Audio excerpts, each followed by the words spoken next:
ஒரு ஞானியாகவும் இருக்கார். இப்படிப்பட்ட ஞானியோட பேரை நம்மளுக்கு ஏன் பாபா வைக்கணும்?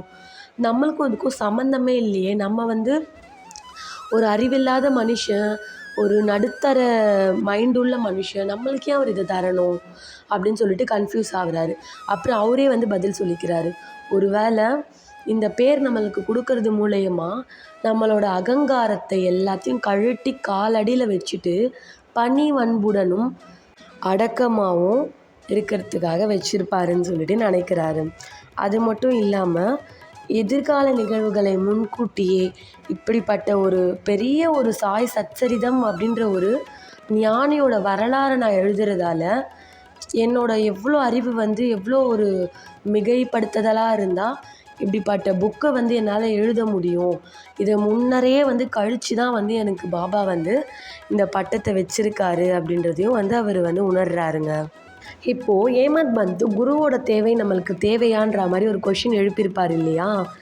அதுக்கு வந்து பாபா என்ன மாதிரியான விளக்கம் தராருன்னு பாருங்கள் இன்டைரக்டாக. ஸோ இந்த மாதிரி ஹேமந்த் பந்த் பாபாவை சந்திச்சிட்ட பிறகு அவர் வந்து அவரோட அறைக்கு போயிடுறாரு. அப்போ காஹா சாஹிப் வந்து பாபா கிட்ட கேட்குறாரு, பாபா நான் வந்து இப்போ ஷீரடியை விட்டு கிளம்பணுமா அப்படின்னு சொல்லிட்டு. அதுக்கு பாபா கொஞ்சம் கூட யோசிக்காமல் ஆமாம் அப்படின்னு சொல்கிறாரு. உடனே அவர் கேட்பார், எங்கே போகிறது பாபா அப்படின்னு. அதுக்கு பாபா வந்து உயர மேலே அப்படின்னு சொல்லிட்டு சொல்லியிருப்பார்.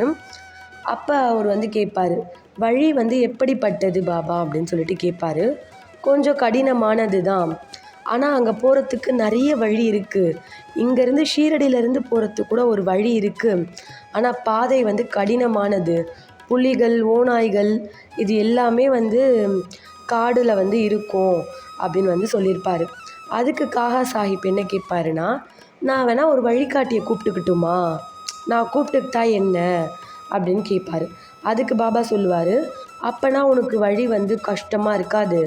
புலி, ஓநாய், படுகுழி இதிலேருந்துலாம் உன்னை வந்து விலக்கி ஸ்ட்ரெயிட்டாகவே அந்த வழிகாட்டி வந்து உன்னை கூட்டிகிட்டு போயிடுவார் அப்படின்னு சொல்கிறாரு.